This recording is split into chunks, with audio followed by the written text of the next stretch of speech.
If you are researching ashwagandha and seeing if it's something that can help you, keep watching. Because today I'm going to share with you how ashwagandha works on increasing our energy production. You're watching the Dr. Jake podcast. I'm Dr. Jake. I'm a naturopathic medical doctor and integrative physician in Salt Lake City, Utah. On this channel, I share with you how you can heal your body and get your energy back without any harmful drugs or surgery. Be sure to subscribe for more videos like this one. I recently filmed a podcast with my co-host Teresa Marie in which we talked about ashwagandha and how it can increase your energy production. Make sure you stick around till the end because we're going to talk about specific ways of how you take ashwagandha and how not to do it so you don't hurt yourself. Yeah, ashwagandha is an herb that has been used in India for a really long time.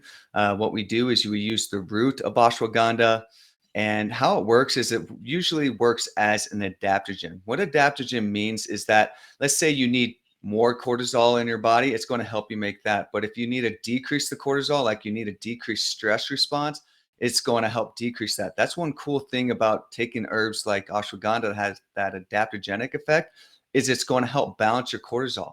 And when you take like just hydrocortisone or something, it's just going to give you that big burst of cortisol and not really balancing out. And ashwagandha actually helps us do that. Let me ask you this. It sounds fascinating, this adaptogenic, that it helps. How does that work? Maybe we know, maybe we don't, but like, how does the herb or the medicine in the herb know that we need more cortisol or less cortisol in the first place? How does that work? So what is cool about herbs, many times they will have this balancing act because we're not just taking a specific constituent out of the herb. When we do that, we're going to more make it like a pharmaceutical at that point. But when we take the whole herb, it's going to have several different chemicals in there. And there's going to be certain portions of it that are going to stimulate cortisol, certain portions that are going to decrease cortisol. And the body works it in that way using these certain chemicals to increase or decrease in a synergistic way. So it's pretty cool how it does that. And we see this in the research, how this works. Now, when someone who's taking this as adaptogen to try to help them balance, my assumption then is if your body is indeed adapting, that this is not something that you need to take all the time. This would be something that you would take for a season.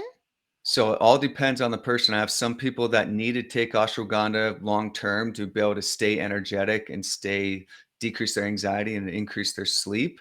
But typically what I do is I use ashwagandha to help them for a short period of time, and then I wean them off of it, and they're typically able to go long term if they're doing all the other things that we've talked about with the lifestyle changes. Right. Makes sense. It's a part of your complete breakfast. It is a supplement, right? So we don't want to obviously use this outside of, a good and healthy lifestyle. So that's really how it works. Now, I know that it's been around for a long time. And, us Americans, a lot of us who are, we're kind of diving into this other types of medicine that's out there. We haven't really seen a lot here, but just because it's new to us doesn't mean it's actually new to the world. Can you kind of share what's the background on how has it been traditionally used in other types of medicine? Yeah, so it has been traditionally used in Ayurvedic medicine, which is a medicine that was started in the region of India. It's a form of medicine, and they make diagnoses completely different than we do in Western medicine. They base it on several different symptoms that someone is presenting with, and then they prescribe an herb based on their psychological well-being, their physical well-being, certain chakras and things like that to make their treatment suggestions. And ashwagandha has been a mainstay in this type of medicine in Ayurvedic medicine. All right. So with Ayurvedic, it's working with these different chakras, it's working with different, systems, and it seems like it's looking like at a whole person. And the way that you tend to use it in your office, I mean, you're not an Ayurvedic doctor, you're an integrative doctor, you're a naturopathic doctor. So you pull from a lot of different types of philosophies and so forth. What's your favorite way to, to use it? What's the magic sauce that you like to use ashwagandha for in your office? So yeah, I understand the ideologies of Ayurvedic medicine, but that's not the specific diagnosis that I'm making. I'm looking at what is the research telling me how ashwagandha works on the body. And then I also use pieces of that traditional approach. So that's what is a cool thing about integrative is understanding like the energetic aspect, which is the Ayurvedic aspect, and then understanding what is the research really saying. In my office, what I typically use ashwagandha for is I'm using it a lot for adrenal health. So I have a lot of patients coming in to me with chronic fatigue or just feeling tired all the time, not sleeping very well. And that usually is related, many times related to their adrenal health. So like I said, it's an adaptogen. So I use it to help decrease cortisol. So when someone is really stressed out and they're not sleeping very well, I use that to calm down that cortisol response. I also use it when someone needs an increase of cortisol production. So it works really well in that balancing act there.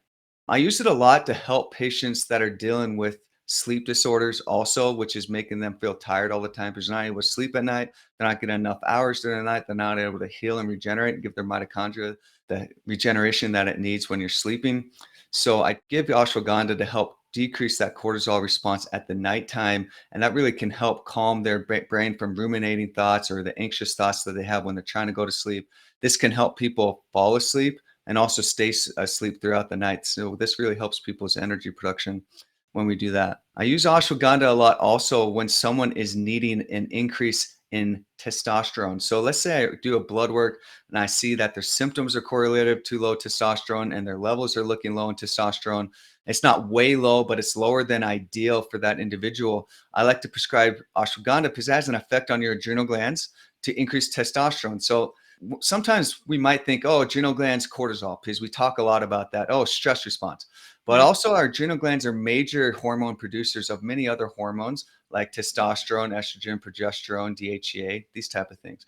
But ashwagandha also I've seen strong in the research of actually elevating our testosterone production to a healthy level. I've never seen it get people's levels too high. So women that might be like, oh man, I need to really stay away from the ashwagandha because my testosterone is going to go really high. It's actually just going to put you in a good, healthy testosterone range. And that's what it's going to do for men either too. It's not going to make it go out of range at all. It's just a good, healthy production of that testosterone. And that's what's cool about ashwagandha. It has that balancing act that we've been talking about. I'm hearing you say that it helps with our energy, specifically with our balancing of our cortisol, right? Which influences our too much energy, too little energy, that whole how our body processes energy throughout the day, which affects our sleep. And, we can have vicious cycles, obviously, if we're not getting enough sleep and how that affects our energy and so forth. I'm hearing also that it influences our testosterone, which we've actually done another episode, Dr. Jake, you and I, specifically on how testosterone affects our energy too. So it seems like these are two big areas.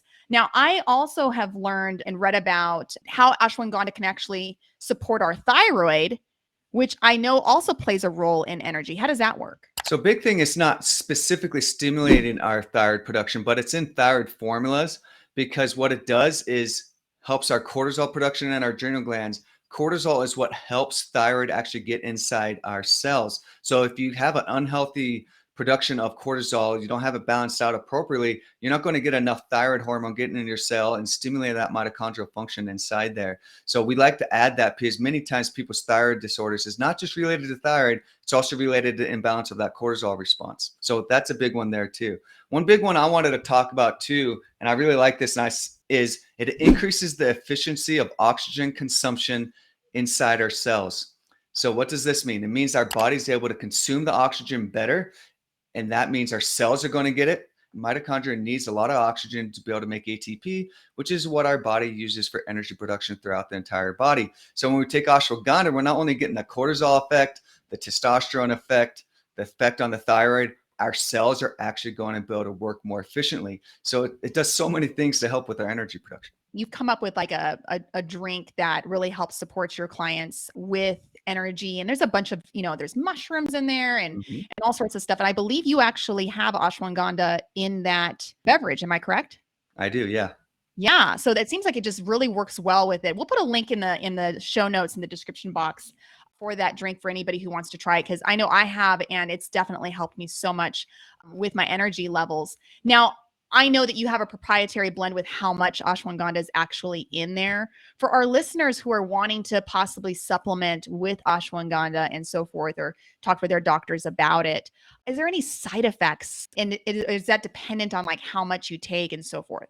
The side effect profile is definitely related to how much you take, but you really could take a lot of ashwagandha and not have really many side effects to it at all. You have to be taking like 1,000 milligrams 3 or 4 times a day to really have those poor effects. Normally, you want to be taking about 200 to 400 milligrams 2 to 3 times a day. But this all changes. That's why you need to go to a doctor, really know exactly how much you really need to take, because you need to know if you're making too much or too little, or there's certain times a day that you're making too much or too little. So there's a specifically prescribe it based on people's cortisol rhythm, their circadian rhythm, and prescribe it according to that. So we can say the basics is 1 to 3 times a day, 200 to 400 milligrams. But to get the perfect result of ashwagandha, you need to check your diurnal cortisol and know where your cortisol is at, because you might have too much cortisol at night, or you may have too little. So you don't really need to take ashwagandha at night if you have too little. You would take ashwagandha if you have too much. Typically, I use ashwagandha. It's not a strong stimulator cortisol. It's more of a balancer there. So if we're saying someone like has stage 3 adrenal fatigue and they have tons of really low cortisol, ashwagandha will be a piece of my protocol. It's not going to be a strong one to stimulate that. We have a rhodiola or adrenal extracts that we use to do that specifically. That makes a lot of sense. It seems like knowing what your levels are, and also I think protecting us from, somebody listening to this episode and going, great, ashwagandha, if a little bit's good, tons must be better. I'm going to take this all day long. Yeah. And if you're doing that, it actually could affect your sleep in some negative way. But also I think it's just a waste of money, right? Like, you might be spending way too much money on supplements that your body, like, you would have done fine if you just had 200 for your body versus now taking 600 and so forth. Mm-hmm. So I think that's great to be able to really look at our bodies, being able to talk with a doctor like you, and so forth. So how do you best prescribe the herb? Do you prefer people to take it in a capsule, in a tea? Are there best practices with how to take it? I typically prescribe it as a pill because it has a little bit of a bitter flavor to it. But like I said, I put it in my drink and I really love it in that drink. If you balance it right with certain other herbs and spices, it tastes really great. So you can use it in a tea form, but I would just combine it with other things like I did in my product Terra Brew. But I usually prescribe for most of my patients in a pill form. It's a great way to take it. It's an easy way to take it. You don't have to make it or anything. So, and it works really great that way. Wonderful. And that's a powdered ashwagandha in a pill. If you want to learn more about more topics like this one, click my video to the right. I'm Dr. Jake, and I'll see you there.